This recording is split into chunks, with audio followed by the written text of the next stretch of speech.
What's going on, guys? Fuller here from Custom Offsets, and today we have a video that I guess this kind of stems from people asking us a whole bunch of questions, and a lot of times people are wondering, you know, what's better, a cheap coilover or an expensive lift kit? And when we mean lift kit is just talking about like the standard typical spacer that goes on top of your strut. So before we get into it, we kind of want to break down what the differences are between coilovers and a spacer lift kit, because a lot of times people will come to us with a certain budget. So somebody comes in, they say, I want to spend $2,500. Should I spend that $2,500 on a cheaper, more affordable coilover system, or should I spend the $2,500 and get a nicer spacer style system, something that like BDS would offer? Now obviously BDS has coilovers too, but they make probably some of the best strut spacer lift kits on the market as well.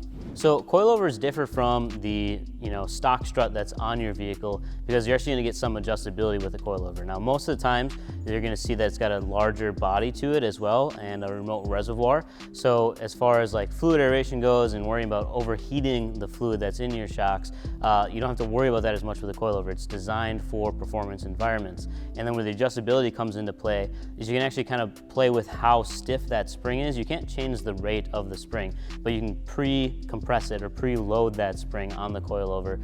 And then most of the coilovers on the market today, you'll see they have something like Fox calls it DSC, dual speed compression, so you can adjust the rebound of that or the dampening properties of it. And then on the Vertex coilovers, it's the same thing. It's a number from 1 to 10, and you can easily set it just by turning it, how stiff or how soft you want the ride to be. So when people ask, what's going to ride better, the spacer kit or the coilover kit, it really depends on how you define riding better, because a lot of times what you'll see is a true coilover kit may ride stiffer than your factory suspension, but if you're planning on doing some serious off-roading with your truck, you're going to want stiffer suspension. You want it to handle the abuse that you're going to throw on it. Now, you can't just go out and buy a coilover kit and expect that you're going to drive 100 miles an hour across the desert and pretend you've got a Baja truck. That just doesn't quite work that way. But if you are going to drive in that kind of an environment, you probably do want to upgrade to that coilover system rather than the strut spacer. So the spacer kits put a spacer on top of your factory strut. Now, the companies put a lot of research and development into making sure that you can still have correct geometry and good angles with these kits. So it's not like in the past when everybody's like, oh, you're just using a spacer to lift your truck. It's not really bad. It's not a bad thing to do. It's very common. Most people out there that have lifted trucks are just using the spacer kits.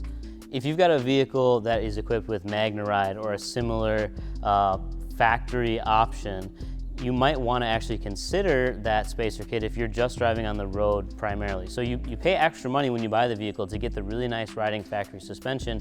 If you don't want to remove that and delete that, then a spacer kit might be a good option for you, and the spacer kits are typically significantly less expensive too. So like a rough country spacer kit is like around $1,000 roughly for like a 6-inch kit, like $1,100. Their coilover system is $2,100, so it's double the price. But at the same time, if you compare the Vertex coilovers to a Fox coilover from BDS, you're gonna pay like $3,600 for that 6-inch kit. So there's a substantial price difference between the two, and that's why so many people are asking, if I have a budget of $2,000, do I buy the $1,900 6-inch BDS kit that's just a standard spacer kit, or do I spend $200 extra and get the rough country Vertex coilovers? So in my opinion, anytime you look at coilover versus spacer, I think you're gonna get a better ride quality out of the coilover if you have performance in mind. Unless you have a MagneRide truck, then I think you're gonna have factory-like ride if you go with the spacer option. So it really does depend on which vehicle you have and how you're going to use that vehicle. The only way to maintain or to keep your MagneRide system is to use that spacer kit, and that's because you still need to have the functions of the truck all working cohesively together for that. So you need those OEM strut assemblies. If you take it out, you're obviously not going to have that. Your truck still has the computer that thinks you do, and you gotta work with the electronic system to delete that from the system, but the physical components there that give you MagneRide are no longer going to be there, so it's not gonna function like it did from the factory. There is also a middle ground option, and that's going to be the strut replacement kit. So there's a few different companies that offer these. You can find all the kits that I'm talking about on our website at customoffsets.com and just enter your year, make, model, and then search by what's popular if you want to see what most people are going with. But the strut replacement that I'm talking about out, actually has a longer strut, but reuses your factory spring that's on your stock strut. So you have to take it apart. It's a little more involved as far as the install process goes, but it's not too bad by any means.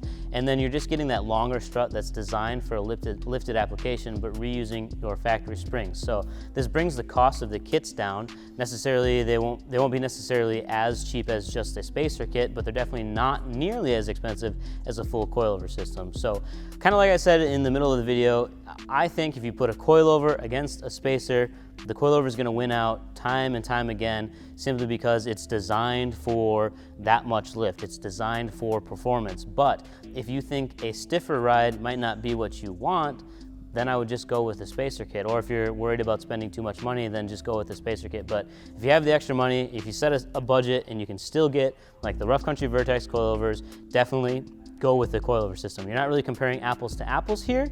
It's really like an apple to something that's not as exciting as an apple, I guess you could say. Some people just don't like the way a spacer looks. So that's it. Hopefully that kind of explains it for you. I know there's a lot of variables and a lot of ifs and buts in here, but depending on your application, depending on what you want, I think typically your coilover is going to win out. I said it like 12 times, so you can just decide for yourself. All these are on the website, customoffsets.com. I think that's all you need to know. Peace.